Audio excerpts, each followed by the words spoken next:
the most inefficient government Kerala has ever seen. കശുവണ്ടി കമ്പനികൾ 99% പൂട്ടിക്കിടക്കുന്ന കൊല്ലത്ത് പോയി കശുവണ്ടി കോൺക്ലേവ് നടത്താനുള്ള തൊലിക്കെട്ടി ഈ സർക്കാരിനല്ലാതെ വേറെ വല്ലവർക്കും ഉണ്ടാവോ? അയ്യപ്പ സംഗമത്തിന് 8 കോടി രൂപയാണെന്നാണ് പറയുന്നത്. നമ്മളൊക്കെ പരിപാടി നടത്തിയല്ലോ, ഞങ്ങൾക്കൊന്നും കോടികളായില്ലല്ലോ. പോണ പോക്കിന് ഒരു പോക്കുണ്ടല്ല, ആ പോക്കില് മുഴുവൻ കൂടി തൂത്തുവാരിക്കൊണ്ടുവന്ന പോക്കാണ് കാണുന്നത്.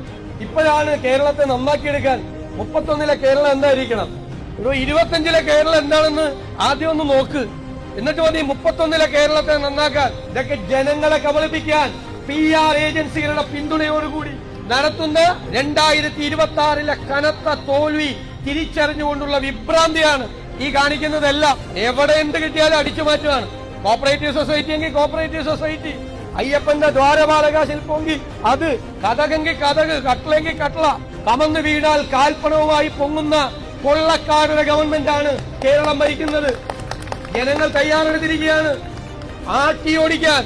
2026 100-ലധികം സീറ്റുമായി ഐക്യ ജനാധിപത്യ മുന്നണി അധികാരത്തിൽ വരും. അതുവരെ നിങ്ങൾ വിചാരിക്കേണ്ടത് ഇതൊന്നും കിട്ടുമെന്ന്. സമരം ചെയ്യാ, കിട്ടാനൊന്നും പോകുന്നില്ലതൊന്നും, അതൊന്നും പേടിക്കണ്ട. സമരം ചെയ്തോ, സമരം ചെയ്ത ഒരു സമാധാനമുണ്ട്. അത് എന്നാളില്ലല്ലോ ഇത് എന്നുള്ള സമാധാനത്തിലൊന്ന് സമരം ചെയ്യുക. മാറ്റമുണ്ടാകും, മാറ്റമുണ്ടായേ മതിയാവും.